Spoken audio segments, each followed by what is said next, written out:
Whoa. Hello. Am I in the right place? The Gerard party? Yes. Well, I think so. I'm the first one here. I'm Albert Donnet. Claude Pichon. Ah! Oh, I'm sorry. Did I do that? Oh, no, I did. I heard it putting my tie on. Well, both ties are a bother. Did you make it yourself? No, it's my father's. He snapped it while my finger was up. Oh, this is really nice, isn't it? Well, it is La Cassette. You know, they say Josephine lived here once. Oh, and Napoleon visited her secretly through that door. Really? Oh, how convenient to have a restaurant in your own home. Yeah, well, I don't think it was a restaurant back then. Oh, no, right. Sorry, of course not. Yeah. I don't come into Paris much. Yeah, of course. Any idea who's coming tonight? No, not a clue. Same here. So, are you alone? Alone? Yes. I thought perhaps your wife. Oh, no, I'm not married. No, but you still wear the wedding band. Oh, no, it comes off. See, depends on whether you want to be available or unavailable. You make that choice when you see who your dinner partner is going to be. Very practical. Ah, well, you know, you go to enough of these dinner parties, you hear wedding bands sliding off and on all around you. You have no ring, so I assume you're single. Yes, I am. Never married? Twice, both to the same woman. And both marriages failed. Well, obviously the first one was better than the second. Otherwise, there would have been no point going back for another try. I can see that. Any idea what this dinner party's about? Not a clue. I was hoping you did. Well, other than Paul's hosting it. Paul? Paul Gerard, the attorney. Paul, of course. I had it on my calendar for weeks. My secretary reminded me this morning. She gave me the address, the time. Never mentioned the name, just assumed I remember it was Paul. You're very busy.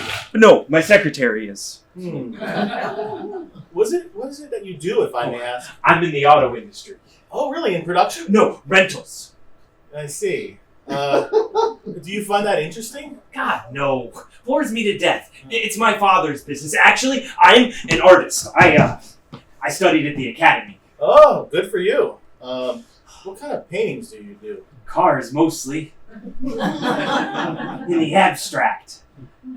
Well, they're sitting out there on the lot posing for me all day. I don't even need a studio. Abstract cars. Much of a market for that? Well, people come in to rent cars, not buy paintings. I tried renting the paintings once. Yeah, it didn't work out very well. Do you like Fragonard? Not before dinner, no. The artist, Fragonard. That mural is in the style of Fragonard, around 1786. Oh. Actually, I paint in the style of Range Rover. And if they want, I'll even put their name in the license plate. Oh, clever. And what do you do? Oh, I own a shop. Antique books, classics mostly. First editions. Let's see, Victor Hugo, Emile Zola, Charles Dickens. How lucky for you to spend your days with people like that. Well, they don't exactly come into the shop. Oh, no, but they do. They're sitting there on your shelves night and day just waiting for someone to open up their pages. Do you ever find letters from very famous people? Well, I do have an Albert Einstein letter from a relative, a cousin in Austria. Einstein's relative. Do you think that that's where he got the idea? Oh, don't even go there. I wonder where the others are. I mean, it is the 17th, is it not? I can't tell. They print the date so small on these things you need a microscope, and the face doesn't have any numbers on it. But it's the in thing, they say. Yeah, well, what's the advantage of the watch? It was on sale. Oh, right. Lower the prices. Hey, maybe that's what you should do with your paintings. I tried that. I sold 6 frames, no paintings. Are you always so prompt for things like this? I wasn't prompt. I was early. You were prompt. Right. So, large party, you suppose? I wouldn't think so.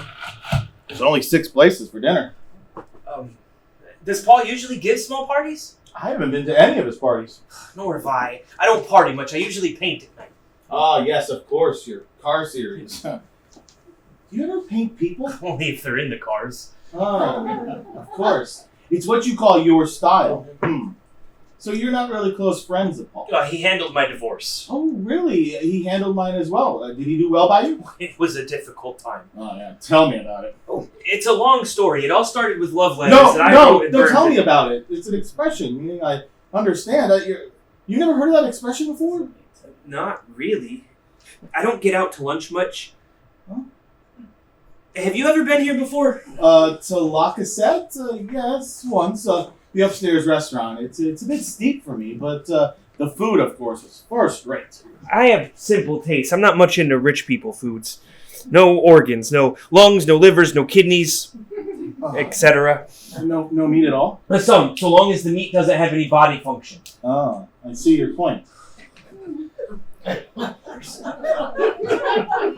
No waiters around, I notice. Yes, I noticed that too. Apparently it's to be a very intimate dinner. I agree. It all has a bit of the mystique about it, don't you think? In what way? In the mystique way. Vague, cryptic, enigmatic, ambiguous. How do you mean? Pretty much what I said. I used up all my synonyms. You mean hard to put a finger on? Hard to put your finger on, that's another good one. Yeah, well, maybe it's meant to be. I mean, secretive. Secretive, that's another good word. But why? Well, perhaps it's a surprise party. But why would Paul invite me to a surprise party? I don't know any of his friends. Do you? Well, since I don't know who's coming, I don't know if I know them. Well, maybe we got on the list by mistake. Oh, I don't think so. Paul's too good of an attorney to make an error like that. Maybe he's good at legal things, but not good at party things.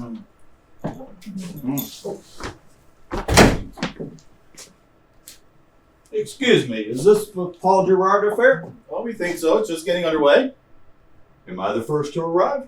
No, we are. Your guests. I thought you were waiters. Waiters drinking champagne? I'm afraid not. Dan, it's black tie. I Didn't know. Really? It's on the invitation. Actually, it wasn't, but the invitation was so festive, all those blue ribbons tied in bows, I just assumed. Well, I assumed as well. Oh, if it didn't say black tie, it isn't black tie. Oh, do you think we have time to go home and change? I rented the suit. I have to have it back by 10. Well, is that a problem for you? Well, the shoes aren't mine either. I rented the shirt. The tie's my father's. My father, he isn't the problem. This one. I'm Bobby Soccer. Oh, Andre Bouvier. Albert Donate. Go! Go! Sorry. It's okay. Just small bow tie injury. Maybe you could clear something up for us, Booby. Like what? The reason for this dinner party. I didn't know it was a dinner party. Well, didn't you receive an invitation? No, I've been away on business. My staff sent me a fax. Said be at La Cassette's private dining room, Tuesday the 17th, 8 p.m., Paul Gerard. And you didn't put dining room and dinner together? I've had 18 meetings in 3 days. I couldn't put my socks together. I've been just arrived at the airport. My pilot had to wait. You have your own pilot? Yes, it comes with the plane. You have your own plane? Oh, it's very common to lease them these days. I know about leasing. I'm in rentals myself. Really? What kind of planes? Non-flying. Autos, trailers, RVs. No. Get into leasing planes. Is that champagne? Yes, champagne. I'll get you a glass. So, what kind of business are you in, if I may ask? Men's apparel. I have a chain of boutiques across the country. Bouvies, of course. Oh my God, is that you? You've got shops everywhere you look. Not everywhere. Location is an art form these days. Your marketing campaigns are wonderful. Not that I'm much into clothes myself. Well, maybe if you bought instead of rented. The chill's gone. No waiters around? Oh, no, I'm afraid not. I think we're on our own tonight. No waiters at La Cassette? Impossible. Well, we think Paul's on to something out of the ordinary here. Like what? Something vague, enigmatic, hard to put your finger on. What do you mean? Well, difficult to say, unclear, obscure, evasive. Well, that's 3 more we forgot. Very good. I have no clue what both of you are talking about. Let me ask you a question, Andre. Are you married? No. Never married? Once a few years ago. Well, would it surprise you if I told you that Albert and I are both divorced men? Not at all. Why not? Because wives look at invitations much more carefully. And they would have told you it wasn't black tie. He's got a point there. Yeah, well, since Paul represented both Albert and myself in our divorces, can I assume that he did yours as well? It'd be folly if you didn't. Well, as you can clearly see, this is a party for 6. And the first 3 guests are all divorced men. Do you find that odd? Oddly, I don't. I've been to numerous parties where I was the only one there. Didn't know a soul. He's got a point there as well. Yeah. Well, were they all men? Were they all divorced? I could tell some were men. I could tell some were women. Don't know about divorce. Well, did the men arrive first? Were there no waiters? Waiters, yes. No clue who arrived first. Some were married couples. I didn't take notes on this. But we have no waiters. We have no women. We have no married couples. It's only 5 after 8, for heaven's sakes. And women generally take longer to get ready than men. Women also prefer a later entrance than men. He's got an excellent point there. Nah, but we can agree that this is a party only for people that Paul Gerard helped get divorced. 6 people would be more like 600. And Paul has much too much sensitivity to throw such a sordid party. Sordid? No, my divorces weren't sordid. They were painful. Yeah, well, mine was sordid, but let's push on. Push on, Pichon. Well, who then are the next 3 guests? Well, let's see. Of course, there's Paul and his wife, who aren't divorced, which leaves the 6th guest unaccounted for. But what if Paul isn't bringing his wife? What if, in fact, Paul and his wife are themselves getting divorced, huh? Highly unlikely. Why? They celebrated the 32nd anniversary yesterday. But did you hear from them today? I mean, maybe things didn't go as well last night. What's the word I'm trying to think of? Logical. Inane. Completely inane. Why don't we all just wait and see who else shows up? Fine. In the meantime, let's examine Paul Gerard. What kind of man is he? Do you do this for a living? A private detective who works dinner parties. No, he's an antique book dealer. I wasn't serious, Albert. If you thought I was serious, I can't help you. Tell me, Andre, what do you think Paul's most interesting quality? That he doesn't screen his clients very well. There's no need for that, Andre. Oh, I thought there was. I thought there was a great need for that. What I mean is that Claude spends his days among some of the greatest literary minds in the world, and I believe you owe him an apology. I simply meant that Claude's a constant questioning is extremely irritating. But you're right, Albert. I must learn never to judge a book by the man who dusts its cover. That's outrageous! Do you want to know what I think Paul's most interesting quality? Is there nothing that interferes with your continuity? I think Paul's most interesting quality is his sensitivity. I've already said that. Do you have a cigarette? I don't smoke. Well, you should. And as a sensitive man, Paul did everything he could to talk me out of this divorce. Does he always go on like this? I've only known him a few minutes. Do you really want this? Paul said to me. Have you tried to make everything to make your marriage work? Think he can hear us? And as a sensitive man, Paul, I said to myself, Paul is such a great lawyer, and he's depriving himself of a very large fee. Maybe he assumes we left the room. No, I see you there. Now, knowing what we know so far, who is the next one to walk through that door? The tailor coming to collect Albert's rented suit. Why do you continue to pursue this? It's idiotic. You know, I find you delightful, Andre. You have a witty, caustic sense of humor, and you hold nothing back. And surprisingly, I'm not offended by that. Then I must be doing it wrong. See, I find that offensive. Well, thank you, Albert. At least you understand me. Do either of you want to know who I think will be the next to walk through that door? As if we'd get out of here alive if we didn't. I think it'll be a woman. Attractive, age between 30 and 42, and unattached. How would you know she's unattached? Well,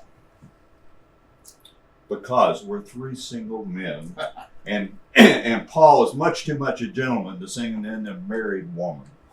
very good, Andre. I hate it when he agrees with me. I wish you would stop doing that. I wish you were a cigarette. And who do you think the following two are going to be? Well, now it's obvious. 2 more women. Yes.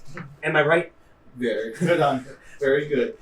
2 attractive women and available. Available for what? Well, that very much depends on us. So it's your opinion that Paul, a most respected man in his profession, is going to pimp for us? I said nothing of the kind. In fact, I would think that these are respectable women. It is my guess that Paul feels guilty for not being able to save our marriage, and he's trying to make it up to us. He's looking out for us. So he's going to send in 3 respectable women to soothe our aching hearts. Therefore, he's not a pimp, he's a pimperetto. That's true. That's very decent of him. Well, if it is true, and I'm sure it isn't, there's no reason for me to be here to meet someone new because I've already met someone new. So in that respect, this party is a complete waste of my time. Goodbye. You can't leave. That would be an insult to Paul. Well, I'm just going to get cigarettes. Please talk about me when I'm gone. What a huge pompous ass! But in the proper attire. No one notices it. He got you on that one as well. You know, he's a snob who's above all this. He won't last long. That'll leave 3 women for the 2 of us. I like our chances. Where are you going? Oh, unfortunately to the men's room. If a woman arrives, make no advances until I return. You understand? I understand, but it's not binding. I'm sorry, but I was the first one here. Well, and now you're the first one going to the men's room. Do not underestimate me, Albert. I'm more experienced in these things than you. If that were true, you would have gone to the men's room before you got I there. didn't have to go then. but I get my pick of the next two. Unacceptable. Why not? I might not like the first one, and you might still be in the men's room. Well, I'll see that I'm not. I think you picked up some bad habits from your friend, Mavi. My friend? No, he disliked me even more than he disliked you. My friend. Excuse me. Is this a Gerard party? Oh, A I'm sorry. Gerard dinner party? I'm sorry. I'm sorry. I haven't eaten all day. The Gerard party. Yes, it is. Are we the first? No, I'm the second and you're the fourth. Albert Donnet. How do you do, Mariette Levia? Oh, are you all right? Yes. It's just something I do when I'm happy to meet someone new. So, is it Miss Liviu? Yes. Where are 1 and 3? Pardon? If we're 2 and 4. Oh, right. 1 and 3. 3, he went to go get cigarettes, and 1's in the men's room. Yes. Would you care for a glass of champagne? That would be very nice, thank you. You know, it's very odd, but number 1 just said he was pretty sure number 4 would be a woman. Did he? Why is that odd? Well, because 1, 2, and 3 are all men. Are they? Is there a reason we're all referred to as numbers? No, except it might confuse you if I started saying names of people that you hadn't met yet. Well, I know you're Albert, and you know I'm Mariette, so I think that's a good start. An excellent start. This is a lovely room. Are we just 6 for dinner? It would appear that way.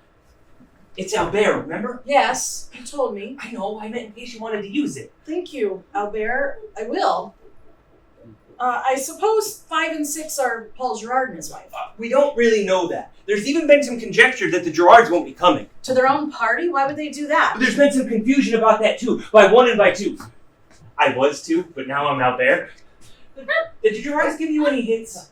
Actually, I never spoke to them. But you are a friend of the Gerards. Not to Paul, just his wife, but he enclosed such a charming letter in the invitation I decided to accept. Well, I'm glad that you did. By the way, it's not black tie. I misread the invitation. Are you saying I'm overdressed? No! If anything, I'm overdressed. You look absolutely perfect. And number 1 is 2. Number 1 is 2. Number 3 may have gotten it right. I've no idea what 5 and 6 are wearing. Since you don't know who they are. Exactly. And if it's not the Gerards, who might it be? Well, Claude, he thinks that... Claude, he's number 1. Claude thinks that the Gerards invited 3 women to dinner. Which women? Most likely 3 women that don't know each other very well. So you mean 6 total strangers? No, not total. We all seem to have some connection to Paul Gerard. Am I making myself clear? Perhaps, but not to me. For 3 men who don't know each other, you seem to have gotten very involved. 1 and 2 were more involved than I was. I thought you were 2. Involved? No, not as much. That you were number 2. Right! Sorry!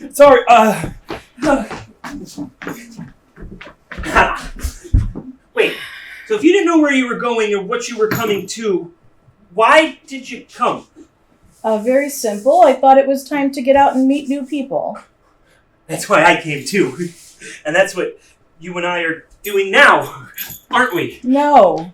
I meant that it was time to get out and meet new people as opposed to just one person. I don't think I'm ready for just one person yet. Please don't take that personally. No, I understand. What you mean is you're looking to meet a diversified group of people instead of one specific person. Yes. But what if in that combined diversified group there was one unique individual who was more unique than anybody else in that entire combined group? Would you be okay with that? I don't know. This is the first time in my life having a conversation like this. It's my first time through it too! Look, you must think I'm such a forward person. I assure you that I'm really not. You're just so easy to talk to. That may have something to do with the number of people talking, don't you think? If you'll excuse me a moment, I have a rather urgent phone call to make. I'll be waiting right here. I'm sure you will. Albert! Albert! I have one other theory out there. Listen to this. You missed it! Number 4 was here. You were right. She was a woman. Damn! What did she look like? Just as you described, very bright, maybe late 30s, very attractive, not the kind that would like Andre at all, and very available. Oh, how do you know? She said she was looking to meet new people. Ha! What did I say? Where is she? I had to make a phone call, said it was very urgent. By the way, we hit it off extremely well.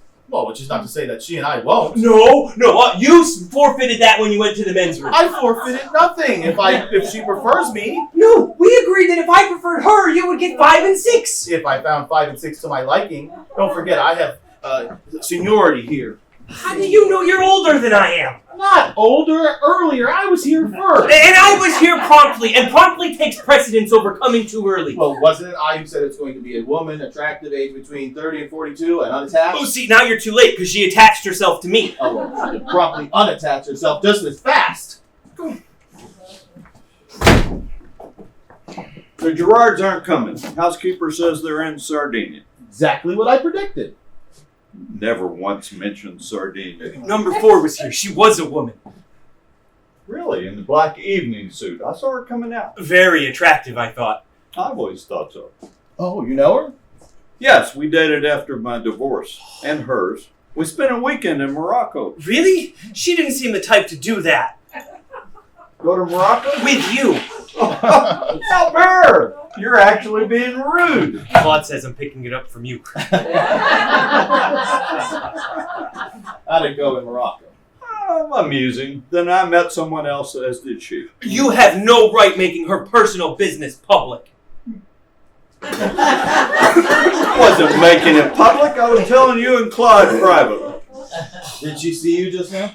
No, I was going the other. She was going the other way, as am I about to do. Since we know what this party is about, and I've dated what this party is about, I leave the rest to you. Oh, you can't walk out. That would be an insult to some innocent, well-meaning women.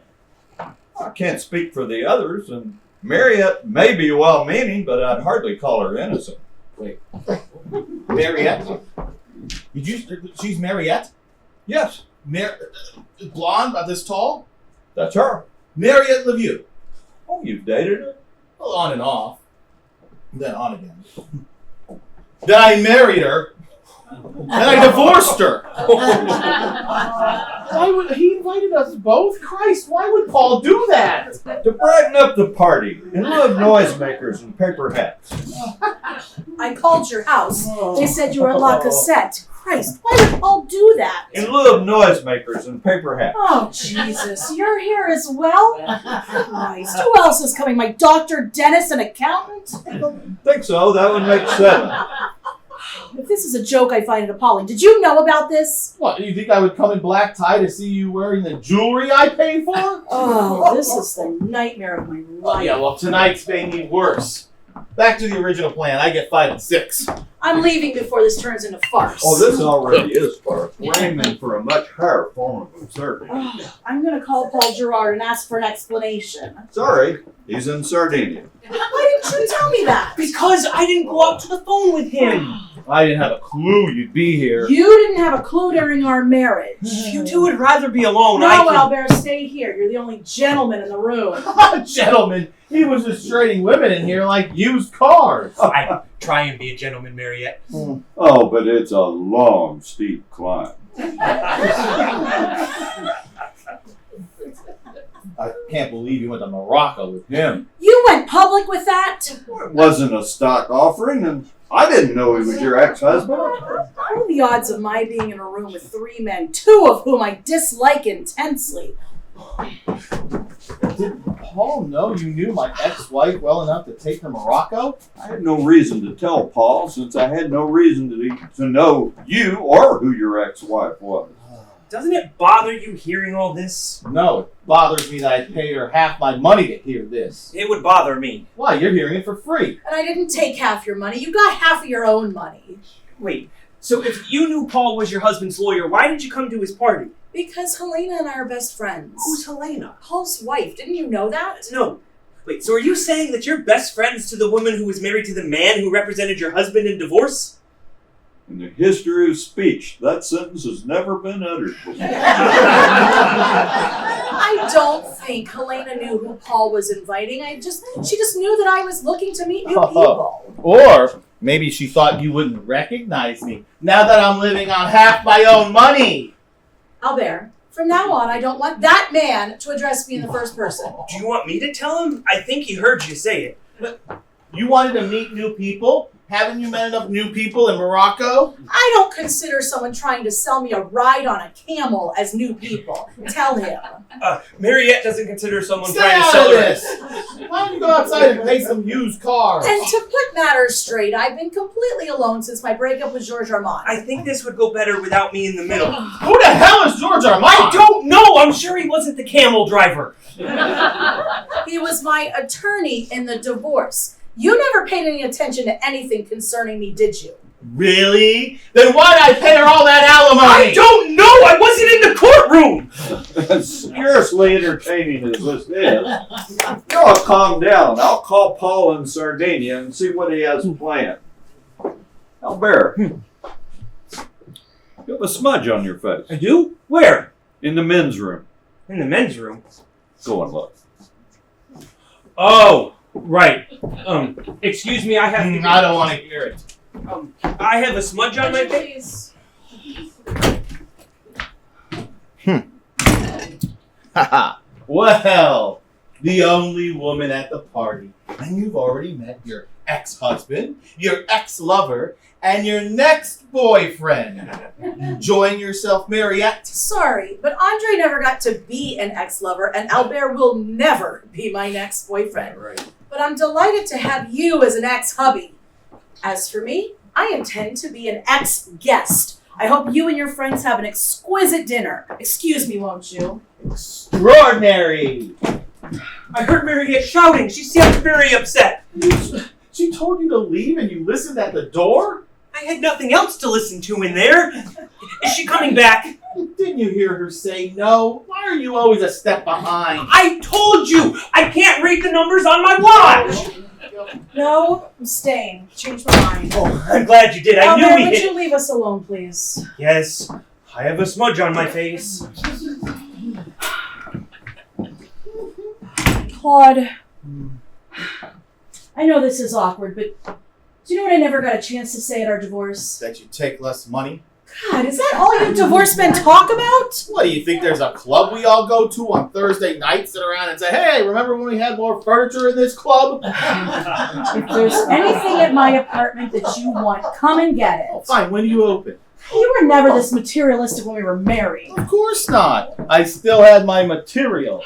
Then come and take it all. I mean it. Except for the jewelry you gave me that means something to me. No, I gave that to you. It's yours. By the way, how's my half of the dog? Now that is fine, thank you. Does she still bark for me, or is that not the half that I got? You can have her any weekend you want. Look, what I never got a chance to say at our divorce was thank you for sharing your knowledge of literature with me. It helped me become a better writer. Thank you. You have had tremendous success, Mariette. Not that you approved of my writing. You thought it was trash, didn't you? You mustn't hold me accountable for what I talk in my sleep. No, I know how much you wanted that success for yourself. I had my chance. It just wasn't in the cards. I'm sorry. Well, perhaps if you didn't take all the cards with you. You're impossible. I'm leaving. No, I'll go. Why are you still wearing your wedding band? Because it was the only safe place I knew to keep you from getting it. I heard the door slam. I'm glad you're still here. Where's Claude? I've always wondered myself. Paul's line's busy. I heard the door. Did someone else arrive? Yes, I went out that door and then I came back in. Claude went out that door but didn't come back in. Albert came in that door. He's been here since you came in the door to tell us that Paul's line is busy. Very good. Would you consider working for me? Andre, you know I write novels. Yes. I've read one. The offer still stands. Boy, this room is so busy. Did you know that Napoleon came in through this door? Really? I must have missed him. One last thing. No, Claude, I think Mariette is very upset now. Albert, would you please leave us alone? Of course.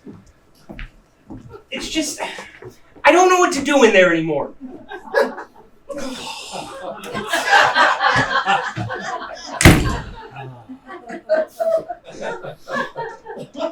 Do you know why my career didn't flourish, Mariette?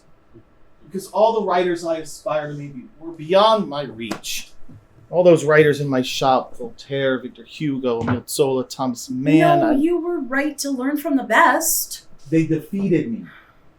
I mean, you don't learn to write like Tolstoy. You have to be born Tolstoy. You don't learn to write like Kafka. You have to have nightmares like Kafka. I read passages from every book I ever loved because God knows you would never tackle it on your own. Are you begrudging the help you gave me? No, I was jealous of what you did with it. Nabokov is too oblique for you, so I simplified it and broke it down. And Nabokov is great, but I'm easier to understand. But you did teach me. Isn't that satisfying enough? Don't you understand? I couldn't translate a speck of their genius into my own work, but what I did learn went directly to you. It's like secondhand smoke without the nicotine. But first-rate advice. You were always smarter than me. But what I did write were inferior versions of the classics. And what you wrote were superior versions of my inadequate prose, which you turn into mediocre fiction, which is exactly what the public wants. Why should I write what the public doesn't want? And I'm glad the public does, because I can't write any better than I do. When you read pieces to me from Voltaire and Camus and Proust and Sartre, I absorbed it without even realizing I was listening. Who today can write like they did? But in my own small way, I learned how to write a story, compose a sentence, how to keep a reader's interest before they fall asleep. You taught it all to me, Claude, by osmosis. I think your anger comes from thinking I stole from you, but if I stole anything, it was your passion for the written word. It might be the only thing in the world that we still share. Aside from the dog. I think it was right that we divorced, Claude. I think maybe we just did it a little too soon. Stay out of here, Albert. We're having a marital spat. It was that door. Come in. Oh, hello. I'm Yvonne Fouché. I know I'm late for dinner, and I apologize, but as I was coming here in the taxi, I thought it over and realized it would be a big mistake for me to be here tonight for reasons of my own, so if you would please give my regards to the Gerards, I'll call another taxi and leave. It was very nice to meet you both. Goodbye. Where are these people coming from? I heard the door again. Did anyone else show up? Number 5 came in, but thought it over in the taxi and decided to go home. Go home? Did she say why? Hard to say. She spoke without commas or periods. Did you say anything to her? No. She did a short comic monologue and left. Well, what did she look like? Like someone I think you would have liked, Albert. I've already met someone that I like. Unless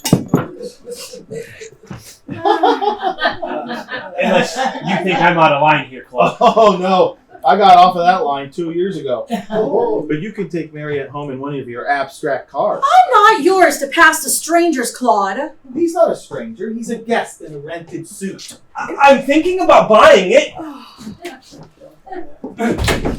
Well, it's all settled. Oh, did you get through to him? Oh, yes. Did you speak to him? Oh, yes. Did he say why he threw the party? Oh, yes. He didn't throw the party. He just lent his name. Someone else threw the party. Did he say who? Oh, no. What he did say was, please see it through, all 6 of you. Yeah, well, we don't have 6 of us.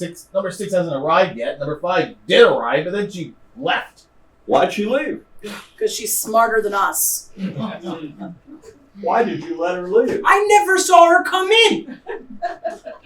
Well, if she's not coming back, there's definitely no reason for me to stay. Oh, hello. We were expecting you. I thought it over in the taxi and decided I would stay after all. We were hoping you would. Mariette Levia? No, it's Yvonne Fouché. Oh. Hey. Claude Pichon. Andre Bouvier. And he is Albert Hey. Very nice to meet you all. Am I the only one here who doesn't know anybody? Some of us do, some of us don't, and some of us don't care. Here, let me get you a check. Thank you. This may sound stupid, but why are we all here? We're not sure. Has anyone thought to ask? Well, he called Sardinia, but no luck. Am I supposed to understand that? I think that's what the party is about, for us to figure out what the party's about. If it's not being too personal, why did you decide to come back? Well, as I was leaving, I saw someone I knew coming up the back stairway. I don't think he saw me. We hadn't seen each other in some time. Well, We did, but we hadn't spoken to each other. Well, I did, but he didn't. I knew he wouldn't be keen on seeing me, so I just got in the taxi and left. And then I said to myself, no, although I know he holds a very deep grudge against me, I think it's foolish for two people who were once very close to ignore each other forever. So I put on my bravest face and I came back here to the restaurant. Good for you, Yvonne. Why would anyone hold a grudge against you? Well, he has good reason. We haven't spoken to each other since our divorce. That's not true! I said hello to her at a friend's wedding about a year ago. He didn't say hello. He sort of grunted towards me, and a grunt isn't actual speech. Puzzle solved. The 6 guests are all divorced couples. Looking forward to that, Andre? Well, I'm sorry to disappoint you, but my ex-wife is dead. Oh, I'm sorry. You must miss her terribly. Well, we were divorced first. Yes, but she's still dead. That's the way it works. Excuse me, but isn't that rather a cold thing to say? Oh, it gets worse as it goes along. Anybody hungry besides me? See? He's off the dead wife thing already. If your ex-wife is deceased and there's 6 of us invited, who else might you be expecting? Why should I be expecting anyone? Well, because each one of us is a matched set. Isn't there anyone else in your past life? My mother. She's 88 and lives in Switzerland. So unless she's learned how to maneuver her wheelchair down the Alps, I wouldn't be counting on her. Nope, whoever's behind this is looking for a confrontation of couples. For what purpose? For the purpose of reviving a dead marriage. They couldn't revive yours unless they could revive your dead wife. I said that without thinking. I'm sorry. Well, in my case, it would be a waste of time. Albert and I have no wish to be united. Did you hear that we were married and divorced twice? 6 times. No, it was twice. Yes, we heard twice, 6 times.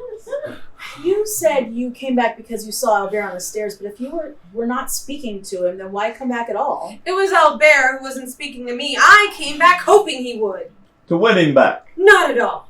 But it's a painful feeling to be ignored for the rest of my life. It's awful knowing someone out there hates you that much. I find it intolerable that you're all talking to her about our marriage. Well, if you won't, what do you mind if we do? I understand your anger, Albert, but in a way I sort of sympathize with Yvonne's situation as well. Her situation? What do you know about my situation?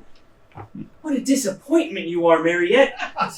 You met me 8 minutes ago. That's not enough time to be disappointed. I met you 9 years ago. That's plenty enough time for me.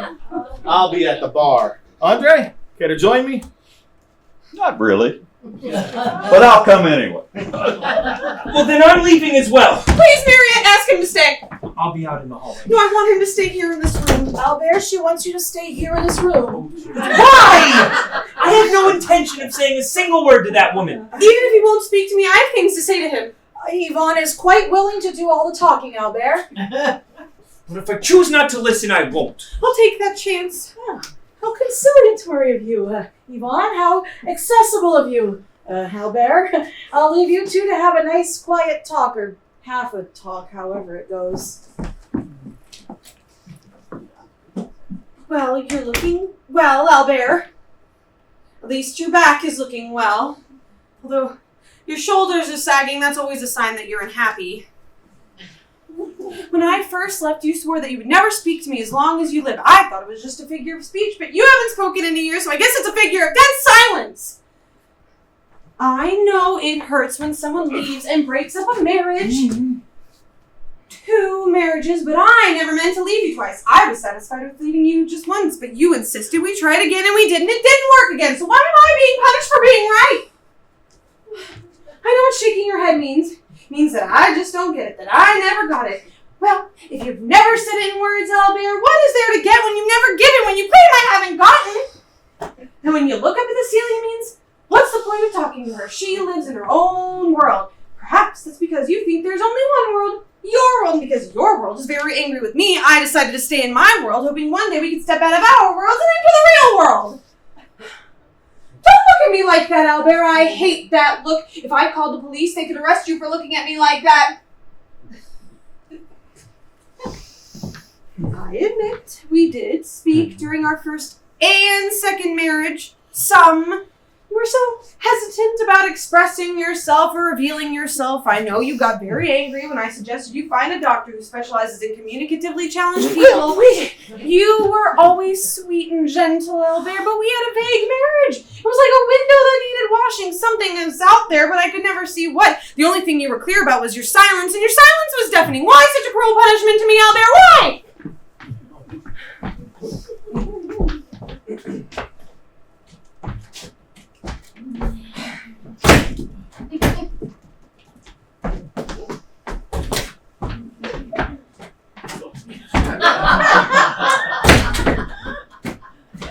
Because I walked out of the door twice. Yes, I understand. But do you know what I would have preferred out there? That when you rang my doorbell and I would open it, you would call me the vilest names in the world. And then you would throw foul things at my feet, things that even animals would walk around. And having said and done that, you'd be finished with me and the past would be over. Is it possible for you to do that for me, Albert, please?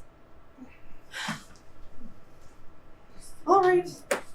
Then don't talk to me. Unless you seek me out and confront me everywhere, on the streets, in shops, at the movies. If you'll release me from this torture, Albert, I'll give you anything you want. Not that I have much, because I never took a penny from you for the divorce. Each divorce, but I'll beg, borrow, or steal just to hear your voice again. Say something, Albert. Move your lips. Carve it in stone, drop leaflets from a plane, write graffiti on my face with chalk, and say something, damn it! You're writing something. Never, I see.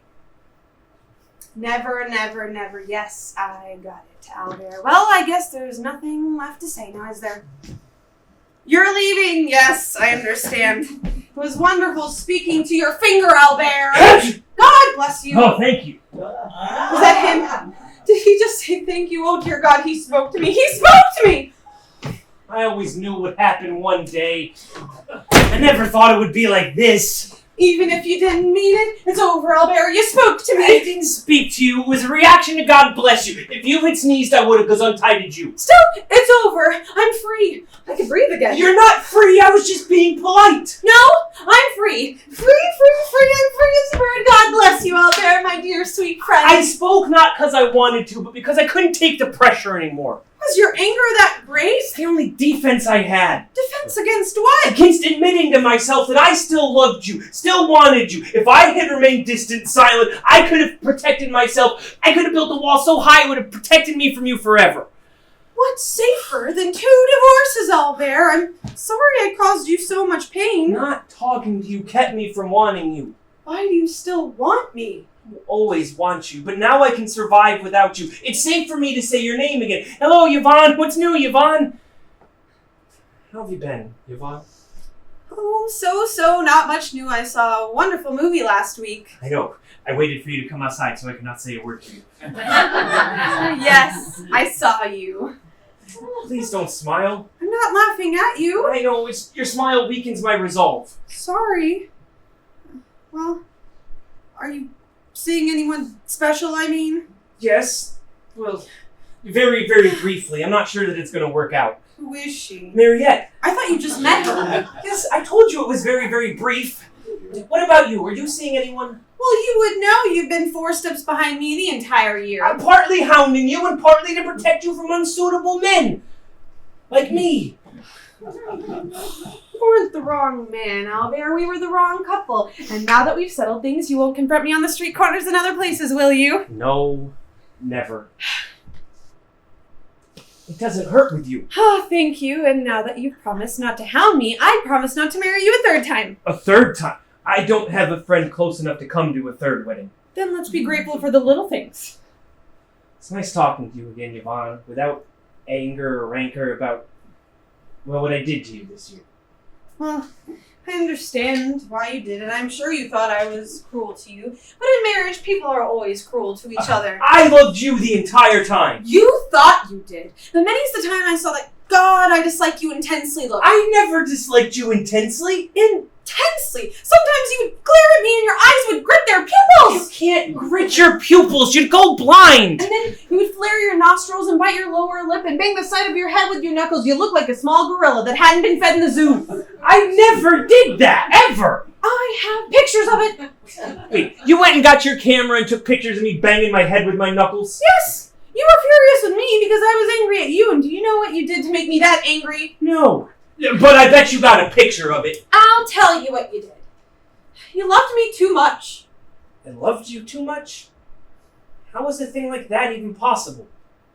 Because it was all about your feelings, your emotions, your need to tell me how wonderfully happy you were, gushing all that love and devotion for me with God. I'm so lucky to have you. How did a man like me wind up with someone as great as you, never once thinking that I may be having a terrible day? But no, you were too busy fawning all over me to ask me how I'm feeling. I'm not going to take a picture of what you just said, but I could do a quick oil painting of how deranged and neurotic you are. I'm deranged? Was I the one following me all around the city, running into me face to face for the satisfaction of not saying a word to me? I had to chase you around the city so you knew I was ignoring you. If I didn't seek you out, how would you know I wasn't talking to you? Yes, to punish me for leaving you, but it was you who divorced me, remember? Who else was I gonna divorce? The maid? She quit already because she disliked you intensely. Oh, yes. I can feel it coming on again. I could hear every single word you're never going to say to me. No, because chasing you around the city is too exhausting. Instead, I'll write to you. Blank page after blank page. And I'll answer you. I'll write blanker pages and speak silent words. I don't care anymore. Divorce me again. Get an invisible lawyer. Sue me in a non-existing court. I beat you at your own game, Albert. Go. Leave. I'll even say goodbye for you. Farewell and goodbye. This is the last time I shall be speaking to you, Albert.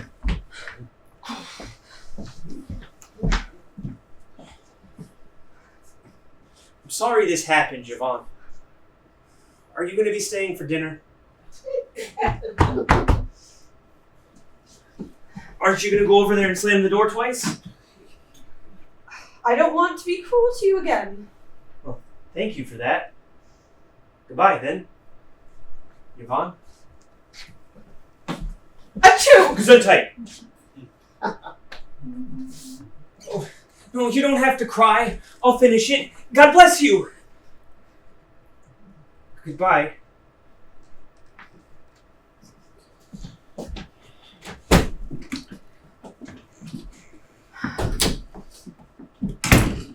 I know.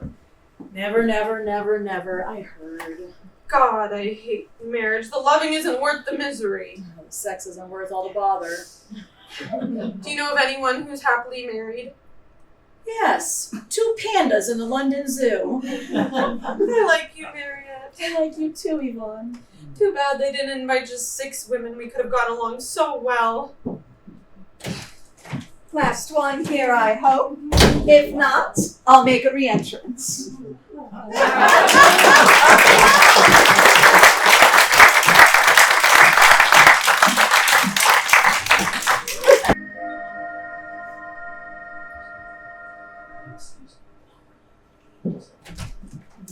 Last one here, I hope. If not, I'll make a re-entrance. Hello, Gabrielle Bonicelli. You must be number 6. Am I? Did I win a door prize? The 6th guest, she means. I know what she meant. And you're Mariette Levieux. Why, yes. Have we met? No, we're meeting now. Are you related to Charles Levieux? He was my father. Was. He died 5 years ago. Oh, I'm sorry. I dated him when I was 17. I hope that doesn't offend you. No, but it might offend my mother. I understand. I offended my mother, too. Your father was a perfect gentleman. Nothing happened. I can vouch for that. I even kept the voucher. And this pretty little thing must be Yvonne. Yes, Yvonne Fouché. Was your father Bernard Fouché? No. Oh, good. Then we don't have to get into all that. And where are the 3 little mice? If you mean the men, they're sitting at the bar. If they were men, they'd be sitting in here. They all wanted to leave, but we're all waiting for you. Am I that important? You are if this dinner party was your idea. Is it? I mean, you did know Mariette's name and mine, and you asked where the men were, not who they were. You don't seem surprised by anything. There are no surprises in life. Just corroboration of what you suspected. Yes, I did know who was going to be here and why. As to whose idea this dinner party was, I can tell you that as well. It was Andre Bouvier's wife. His wife. He said she was dead. Yes, a request from the grave. They were her last words. She said, please, let's have a dinner party, and then died. Well, perhaps not her very last words. She lingered on for 6 months, but didn't say anything worth quoting. I do know the actual invitations were sent by Paul Girard. But why would she include us? We didn't know her. The Greeks say the dead have their reasons. If she couldn't come, why have it at all? They also say that even if you're dead, once you've booked it, it's bad luck to cancel. If I'm not too impertinent, may I ask why you're here? To look after the late Madame Bouvier's interests. What interest? What could be left between Andre and his ex-dead wife? His unfulfilled remorse. Isn't it too late to give it to her now? Yes, but it could be put into an account and given to some other deserving dead wife. She's strange, don't you think? Tell me about it. Ask how she died. You girls won't like hearing it. I know. Tell it anyway. Andre drove a stake through her heart. He was in a foul mood that day. Are you saying he's a murderer? Well, to people who do business with him, he is. Do you think we should call the boys in? I'm sorry, but has this murder been reported to anyone? Yes, I just reported it to you. I'm really having trouble with this. Why did he kill her? She was unfaithful to him, and he couldn't forgive her. It doesn't sound like he did. On the other hand, he was unfaithful to her, but she did forgive him. If you ask me, I think they deserved each other. Don't judge them. Love is not an emotion shared only by the best people. The unscrupulous are as entitled to love as anyone else. You seem to have extraordinary sympathy for two people who were less than savory. It's true. They didn't have a shred of decency, but if you're a maggot, is it wrong to love another maggot? Who was she? A poor girl, as poor as he once was. They scrape the bottom of the same dirty barrel. What's the expression? Grime always sinks to find its own level. But, I mean, who was she? What was her name? She was born Constanza Bonicelli, but my friends call me Gabrielle. Gabrielle. You mean it's you? Was I being obscure? Sorry. After 12 years of marriage, he suddenly leaves me for a more innocent version of me, 15 years younger. I said I'd die before I gave him a divorce. When he left, he said, "Very well, Gabrielle, then I shall consider you dead." If that doesn't feel like a stake through the heart, tell me what does. And you still want him back? Well, why not? I never stopped loving him. It was never his looks that attracted me, it was his mind. I find that brilliance and murkiness are an aphrodisiac. You can love a man who thinks of you as a corpse? Why does love have to be so conventional? Wouldn't the world have cheered if the elephant man had found an elephant woman? Is that how you see yourself, as the elephant woman? God, no, I dress too well for that. How did you two meet? Gloriously, like two bats crashing into each other in a cave. And do you really expect that Andre will want you back? I don't expect it, I predict it. How can you be sure? I can't, but my attitude is good. Well, what took you so long in approaching him then? He never agreed to meet me, and he's clever enough to avoid any chance meeting I may have planned, but he'll play this out tonight because of his respect for Paul Girard. But where's the romance in all this? He seems so cold and callous. Don't you yearn for tenderness? We're not tender people. Once, in the heat of passion, I had my big toe broken. I don't know how it happened, but for years we tried to repeat it. Are you saying you're a masochist? Not at all. I don't enjoy pain. I just like the pursuit of it. Well, I think it's time Andre and I met. Shall I tell him you're here? He knows. He saw you? He senses me. We can sense each other a mile away. Saves us a fortune on phone calls. Excuse me, but I have a message from Andre. Hello, I'm Claude Pichon. And I'm Gabrielle, the late Madame Bouville. Oh, you're not that late, just about 5 minutes or so.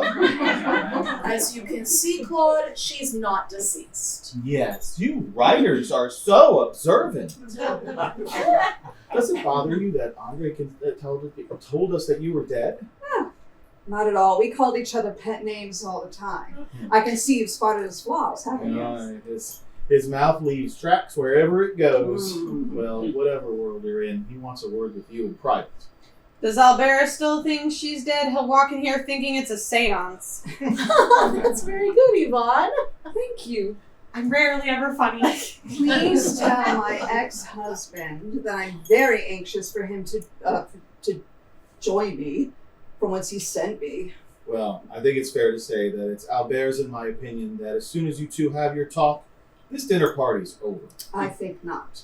The 6 of us made a promise to Paul Girard to see this thing through. Well, since this is a confrontation between you and Andre, it really doesn't concern us. And I'll be happy to tell that to Andre. If I don't see you again, Mariette, I just wanted to say that I probably won't see you again. He is so dreary. Don't be too hard on him. He probably picked it up from Andre. I wish I were more like you, Gabrielle. No, you don't, dear. We need people like you to balance out people like me. Meaning I'm boring? Is that meant as an insult? Yes, but in a positive way. A woman who isn't insulted now and then ceases to be interesting.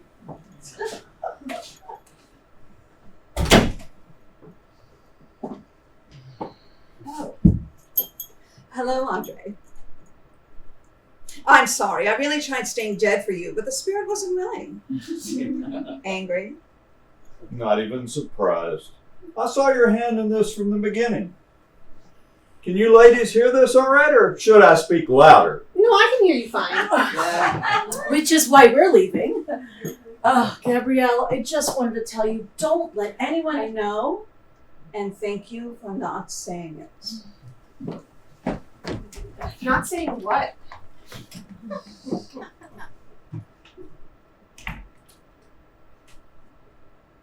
No compliments, Andre? Considering I had to push aside a heavy gravestone, don't you think I look stunning? When was stunning ever your problem? Not even a 20-foot marble mausoleum could stop you. All right, you have your life back again. In exchange, can I please have the freedoms the courts have already awarded me? Just because they're overgenerous doesn't mean I have to be. It's been 2 years, Gabrielle. The relationship is long over. Put it to bed, will you? Ooh, you first. I always like crawling in after you've warmed up the sheets. Can't a simple divorce tell you as a no? I'm not happy with the settlement. You have half the company. What more do you want? Keep the company. It's the boss I want. And the rest of our lives together that you promised me. You've had your vacation, Andre. Mommy wants you back home. My mommy's in Switzerland and delighted not to be getting those vulgar Christmas presents from you anymore. Your mother has no idea what a monster she gave birth to. And my mother died before she realized I was a little one. Isn't it sweet to know we were so good to our mothers?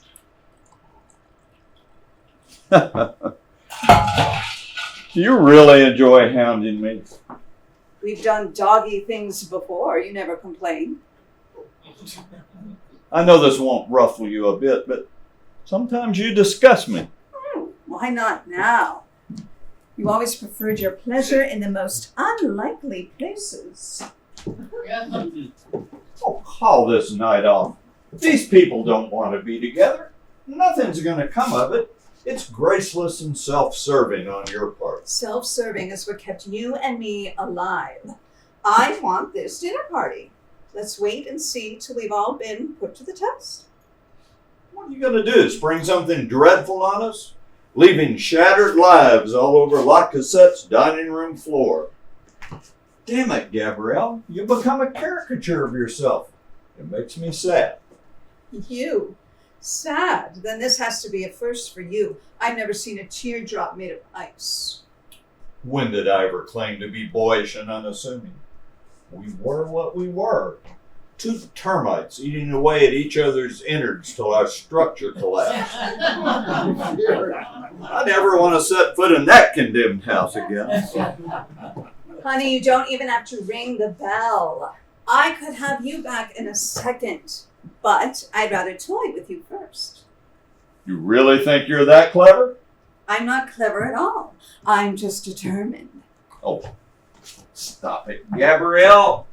You make me feel like I'm talking to a machine that spits out poisoned tennis balls. Why do you always play the role of the innocent bystander? You had your fingerprints on every deliciously sordid pleasure we indulged in. Which you seem to want desperately. What we did on mutual consent. You just never knew when to stop. No, but when I did, you were always ever ready to replace the batteries. Oh, can't you make a simple declarative sentence without squeezing it out of your brain like demented toothpaste? Demented? Yes, I suppose I was. Sickening, isn't it, what some women will do for good company? Oh, tell me what you hope to get out of this party, and why did you drag these minor puzzle players into your plot? To be witnesses of your day of revenge, fulfilled or not? Sometimes when I look at you, I wonder, is your spark diminishing, or are you getting older? Getting older, I think. Would it surprise you to learn that I like getting older? Don't want to work that hard anymore? Don't want to live that hard? Certainly don't want to play that hard. Well, neither do I. My waist can't keep pretending to fit into those dresses you so ardently and rapaciously unzipped for me. So, what is it you do want? I want a wife.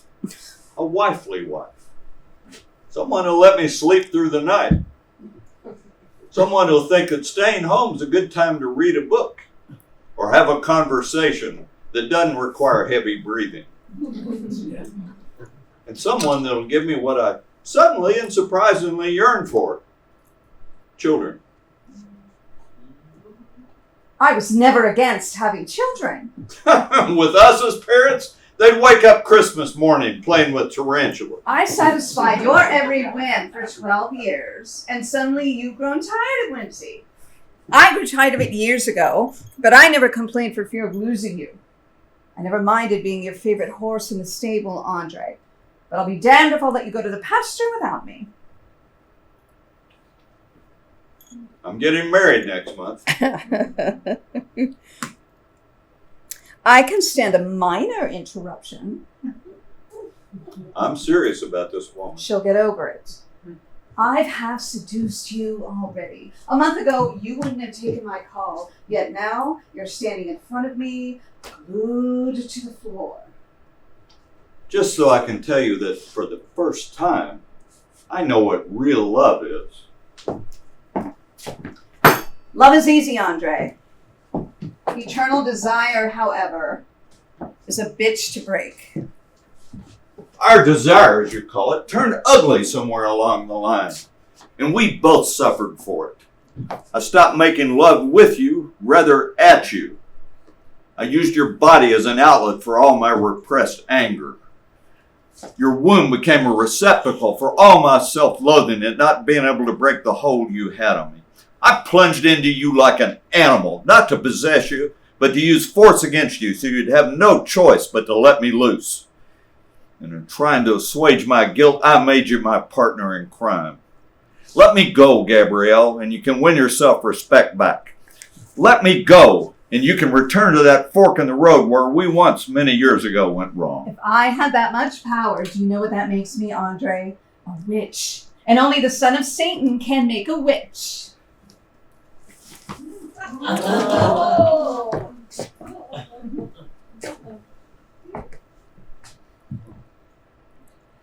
Sorry, Andre. The dinner party goes on. Divorcee, ex-husband, divorcee, ex-husband, divorcee, ex-husband. Well, we're split. It's what we all did in the first place. Albert Duray, am I right? Oh, what a pity, Albert. Mariette was hoping she'd sit next to you. She said that? At least twice. I got you and Mariette sitting over there so you can avoid not talking to Yvonne. Claude, please stay and sit on my right. I'm really anxious to get to know you better. Any thoughts on that, Andre? Oh, just do it. Somebody like you deserves somebody like her. Act 3, the mystery unravels. It unraveled 2 years ago, honey. So, do we sit anywhere or is it potluck? No, don't sit yet. I'm still rearranging things. Just move around. Let me think this through. Move around? Please.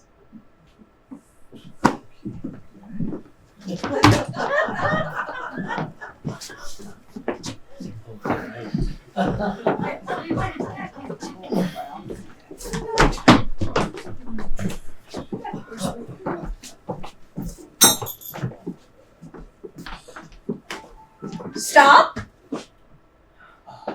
Now, isn't this interesting? Notice how we've all lined up. For some reason, we're all facing each other's former spouse. Now, why do you think that is? Put magnets under the floor. I guess I should face Yvonne twice. What do we do now? The divorced couple's polka? No, it's women against men. Facing each other just like Adam and Eve. Adam and Eve never got divorced. They were forced to move because of that apple trouble. Can I try something? Sort of a game. I wasn't staying for dinner. What makes you think I'm going to stay for a game? Because it's a dangerous game. Do you like danger, Claude? Of course you do. Sit, stand, whatever you like. Make yourselves comfortable.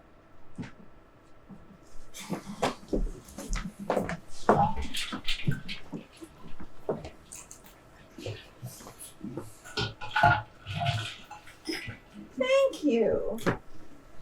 Now, here's the game. What if this were the first time we'd all met? Would we all have chosen the same one we had before? No, I would have picked Andre because at least I would have got most of my alimony back. I wouldn't have chosen anyone. If I had it to do over, I'd become a monk. That's because they don't speak to anyone either. Well, I wouldn't choose Claude because nothing would change. And if I did choose him, I'd end up at a party like this, explaining why I wouldn't choose him. Did you know that primates are more successful at choosing their mates than we are, and they rarely separate? Oh, that's because there aren't as many lawyers in the jungle. But we did marry. We did make the choice. I'm just curious as to why we all went wrong. I don't know. Would anyone mind if I took my dinner home? I'll eat it later. Great idea. Let's share a cab. It's locked, darling. From the outside. My orders once we were all in here. Cost me a pretty penny, but I will have my dinner party. It was locked as well. In for a penny, in for a pound. Well, she must be Dottie. Huh. Hello? Hello? The line's out. That one was complimentary. Oh, They like me here. we're locked in. It's a goddamn Agatha Christie dinner. Listen, I have a phobia about closed doors, seriously. Well, if we're all ready, shall we begin? Begin what? The investigation of whether we think our divorces were a mistake or not. Oh, big mistake. Trust me. Just take a group picture of us But all. let's say just one couple, just one, decides to go back together again, or even makes the effort to try it once more. How insane would that be? What's the highest number you'd accept? I tried it twice. The wedding rings are costing me a fortune. Mariette, I'd love to hear your opinion. I don't have an opinion. I have claustrophobia. I can't think until you open the door or the windows. There are no windows, just air vents. Yvonne, I I might reconsider marrying, but not Albert, maybe Andre or Claude, or one of the waiters, but definitely not Albert. Well, how about we put it to a vote, a show of hands to decide who wants to do this? Fair enough. All those who would consider the possibility of a trial reunion with their spouse, raise your hand. Well, we've got two hands. That shows that not everyone is against this. Oh, now I know why you're so ill-tempered. I have a rather interesting question for everyone. An early response could lead to an early settlement. May I? This isn't about us. It's about you and Andre. Why don't we lock you two up and we'll all go home? I think it's about all of us. Just a few minutes. That's all I'm asking. What's your question? But you'll all have to be ruthlessly honest. Ask it. Ask it. I'm beginning to circulate my own breath. Ask it. I would like to ask each one of us here to tell us the worst thing your spouse ever did to you during your marriage. Well, we can kiss this night goodbye. Remember? The worst thing your spouse ever did to you during your marriage. At a dinner party? It's too personal. Why don't we all go to a church and squeeze into a confessional box? Any volunteers? Well, I don't mind being the first. All right. I'd like to tell you the worst thing Andre ever did to me during our marriage. Careful, Gabrielle. Oh, afraid I'm going to vilify you, Andre. Am I going too far? Would you rather not hear what Andre did to me? Well, we're locked in. We're not going anywhere. Might as well tell us. Now then, the worst thing that Andre ever did to me during our marriage was to make me love him unconditionally. That's it? We got locked up to hear that? Yeah, my dog loves me unconditionally, but she wouldn't lock us up in a restaurant. Let her finish. We lived our lives on the brink of destruction. We each agreed that no matter what, we'd see it through. And to survive, you had to commit yourself completely, body and soul. To trust each other, our love had to be unquestioned. We were prisoners for life, each to the other. I willingly complied. Andre made a sacred vow, and one day he lost his nerve. And when he left me, he robbed me of the ability to hate him or to be happy without him. I'm stuck loving him, and that is a vicious thing to do to anyone. I really didn't think we were going to get that personal. You're as free as I am. Love is a state of mind, not a legal agreement. Neither one of us was bound together for life. She's free to stop loving me whenever she wants. She has a fixation that can be treated by a therapist, a guru, an exorcist, or even a new hairstylist.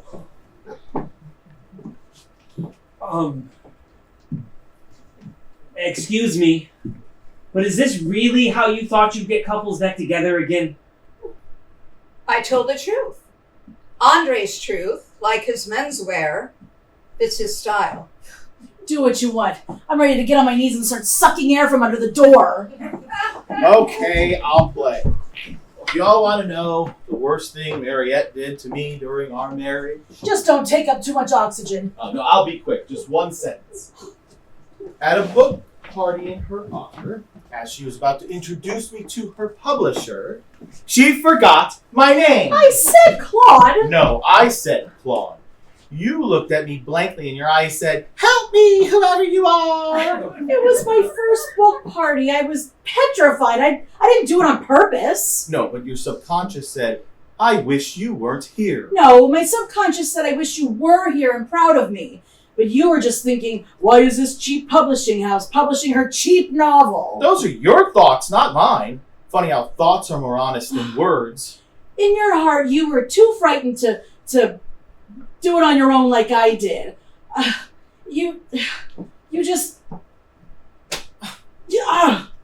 Well, that's all not quite true, but thanks for remembering my name. No, I don't remember your name. I just take wild guesses. Worst thing Albert ever did? One night, we had a terrible fight. He found some love letters I hid in my closet. He read them all, and in his anger, he threw them into the fireplace and set them ablaze. They were completely destroyed, my dearest and most cherished possessions, and I've lost them forever. May I ask who the letters were from? From Albert, who else would they be from? He never explained why. In the morning, I burned all his ties. I didn't explain why either. Well, my turn. Oh, here we How's go. this? Claude had an affair with my sister. How's that for a beginning? You don't have to get into that, Mariette. Oh, we heard yours, honey bunch. Why not mine? Claude and my sister Germaine. At least he didn't go outside the family. I don't exactly consider that a plus. So, this affair, did you let it continue? I was hurt, of course, but when I realized it was what he needed, I let it continue. Where did they go? To her place? Did you follow them? She was attractive, I assume. Oh, finally a subject he wants to paint. I let them use our house, our bedroom. You enjoy hearing this, Gabrielle? No, I do. I've been wanting to tell someone for years. And while they were, where did you go? I stayed in the room, of course. Couldn't happen without my being there. Are you saying you watched? No, I participated. I have no sister. But Claude invented one, which was the only fiction he ever came up with. Christ. So I became Germaine. The name he chose. I would have preferred Renee, but it was his fantasy. What man doesn't have a fantasy? I mean, what woman for that matter? Having a fantasy with your own wife isn't exactly infidelity. Surely everyone in this room has had at least one. I only have the one, and this is it. Hearing something like that from a woman. Wow. Wow? Did he just say wow? How did he get in here? I had my own fantasy that I would be enough for Claude. But a long marriage eventually takes its toll, so I played Germaine for him. It got out of hand. He bought me a bathrobe with her name on it, negligees with her initials. He was more passionate, infinitely freer with her than he ever was with me. I saw an analyst to find out what Germaine was giving him that I couldn't, and soon I despised Mariette because she was too weak to fight her own rival, his jealousy of my success. The lack of his own and his unwillingness to give up Germaine finally led to our divorce. So that's my little story. Swell party this is. So, Claude, do you still see Germaine? No, but I can introduce you, you horny little bastard. All right, boys, shut up or grow up. And as for you, Andre, it's time for you to own up. What was the worst thing I ever did to you? That you let us continue. That you never asked me for a divorce. That you let me degrade you in the name of love or lust. There's nothing too vile for you to indulge in to satisfy my voracious appetite. You let me use you at the cost of your dignity and self-esteem. You can't imagine the loathing I felt for myself. That's the worst thing you ever did to me. And the fact that I can reveal it to these total strangers is proof that my malady lingers on. Satisfied, Gabrielle? So tell us, who won? No one won. We all lost. Every one of us. It's over. Thank God. Open the door. I was beginning to, or ready to start breathing through my ears. Excuse me, you forgot about me, about the worst thing Yvonne ever did to me. You're right. I'm sorry. Tell us, Albert. How is it possible you left me out? We took a secret ballot. Just get on with it, will you? Andre was right about you from the beginning. I burned my letters because I felt Yvonne deserved better. I wanted her to have poetry that could capture everything that was exquisite about her. As I matured, I began to write new ones. This time, I wrote with love, with clarity and passion. This time they came from the deepest parts of my soul. And on the envelopes, I drew wonderful little sketches of her face. Without any used cars in sight. And when I had enough, I was going to put them on the bedstand to read when she awoke. And did she? It made no difference. I found a letter from her on my bedstand, asking for a divorce. I never got a chance to explain why I burned my letters. I guess it was all over the morning she burned my ties. Ever since then, I've just moved on with my life. Are we through? We're not quite finished. There's still one more question to be asked. Oh God, it's like a self-help group. Pay $500 for the weekend and they don't let you out until Monday morning at tea. What's the question, Gabrielle? Please, tell us what the question is. Please, for God's sake, ask the fucking question. If I just said what I think I did, please forgive me. The question is simply this. What is the nicest thing your spouse ever did for you during your marriage? Any volunteers? Has no one done a single decent thing for their spouse? Ever? Then I've been wrong. Sorry I wasted your evening.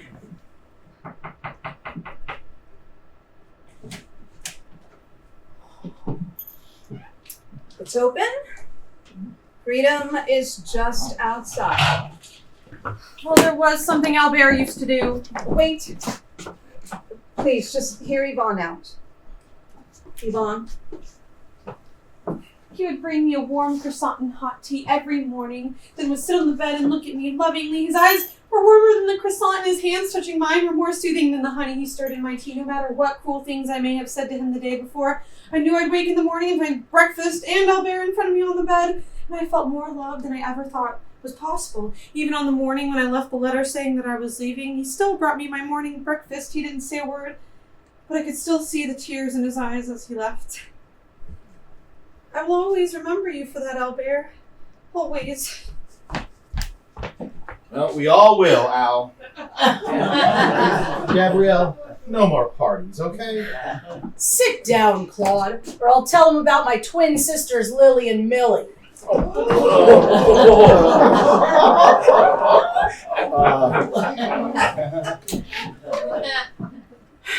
On our third anniversary, Claude took me to the restaurant where we first met.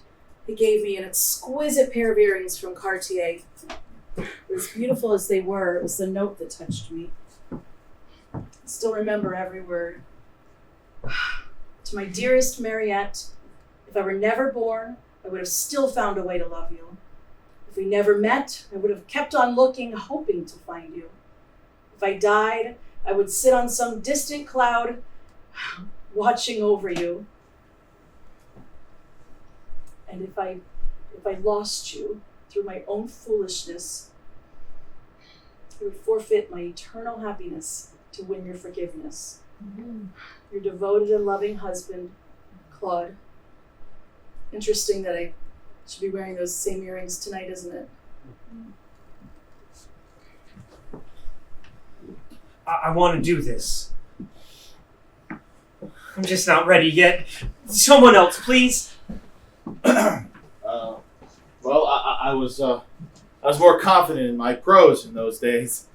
The most endearing thing that my ex, Mariette, ever did for me was not during our marriage, but for what she did just now. For remembering me, instead of all the accusations I made against her before. She's a graceful woman, even under fire. In case she's interested, I soon realized after our divorce that it wasn't Germaine that I wanted at all.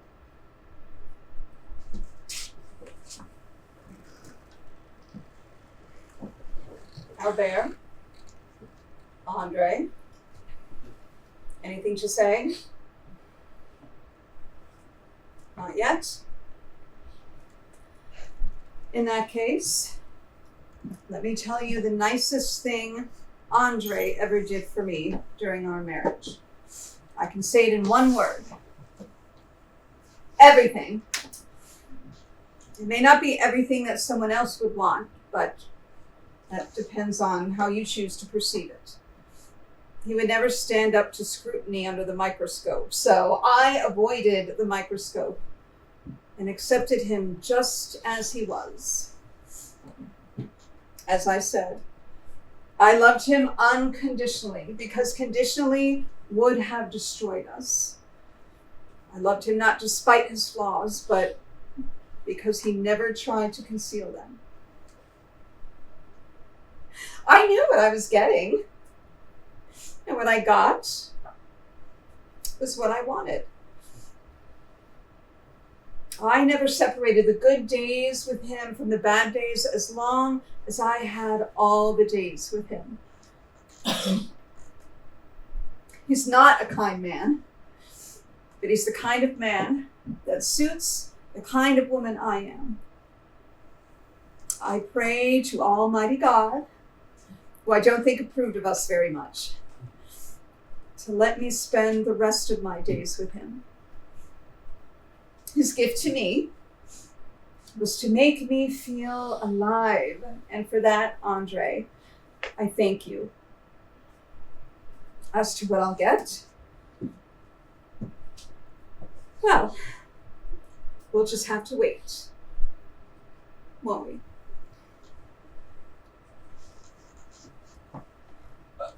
I'm still working on mine. Andre, you can have the floor. I think tonight has been an aberration, an embarrassment to human behavior. But nevertheless, I contributed it, so I'll have my say about Gabrielle. Tonight was all her idea, her impossible dream, her brainchild. And I think something good will come of it. Some of us may take a second look at what we had and what we lost, and some may make a decision that would have seemed inconceivable to us when we arrived here tonight. What's the nicest thing Gabriella did for me? That I could commit no sin against her as long as I was honest. I know what and who I am because she made me look at myself without avoiding the truth. Her perspective on truthfulness is infallible. And for what it's worth, Gabrielle, I believe you deserve more kindness than you've ever received.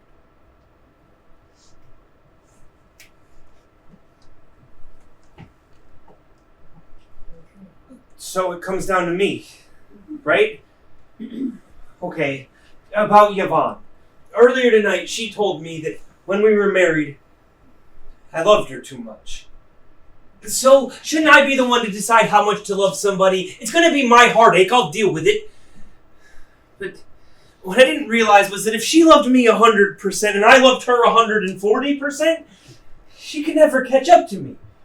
I realize now that bringing someone hot tea and warm croissant every single morning was more than loving. It was stifling. Well, maybe she wanted eggs one morning, or toast and jam, or maybe she didn't want anything at all, and I never let her have nothing. But she was too loving of a wife to ever deny me my pleasure. Maybe that's why she left me. And the second time, instead, I brought her biscuits and cocoa every single morning. So I think the nicest thing Yvonne ever did to me was leave me for the second time. Because it finally got through to me. To let her make her own choices. I didn't get a third chance, and I know I never will. Because after a year of not talking to her, now I don't seem to be able to stop. But I will. Thank you for listening, Yvonne. Well, is that it? Are we through? We're through. Thank you all for indulging me. I'm staying for dinner. If any or all of you want to join me, I'd be delighted. Please allow me the pleasure of seeing you if you're staying. I'll sit here at the head. Mariette, would you care to sit here? Yes, thank you, Gabrielle. Albert, here, if you don't mind. I don't mind at all. Claude, Give me a minute to think. Well, yeah. Ask somebody else. Yvonne. Over here, opposite Mariette. I would like very much to, but I don't think I can go through all that again. Please forgive me. Good night, Gabrielle.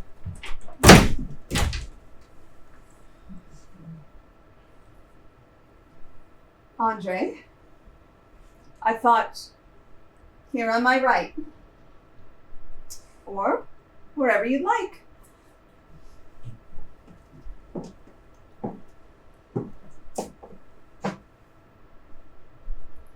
On your right would be fine. That is, if I was staying. I think we both know it's too late.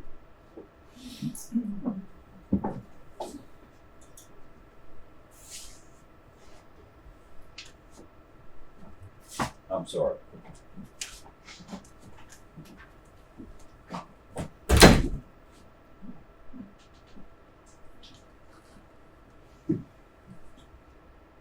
Well, small parties can be fun too. Claude, have you made up your mind? Maybe I could stay for a bite. If it's all right with you, Mariette. Yes, it is all right with Mariette. Thank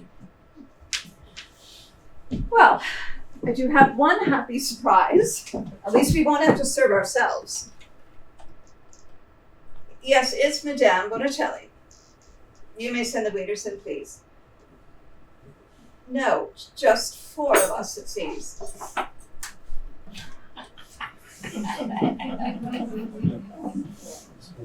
Well,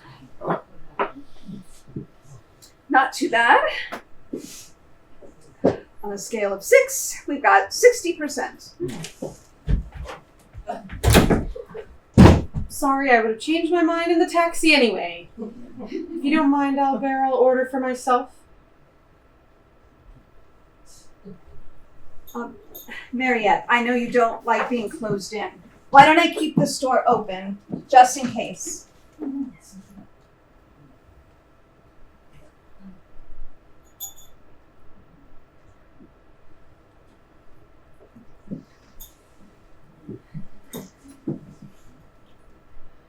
Well, now that we've gotten our business out of the way, why don't we all get to know each other a little better?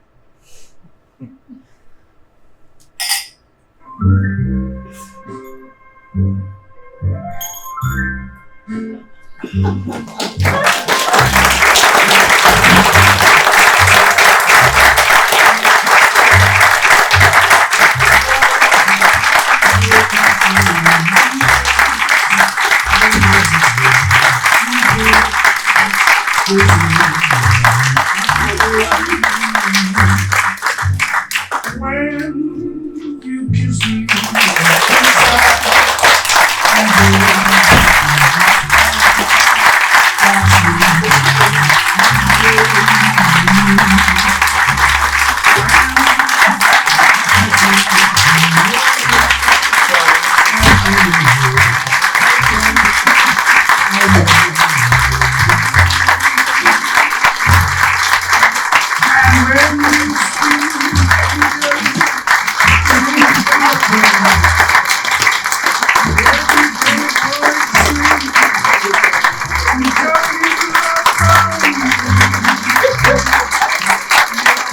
with me.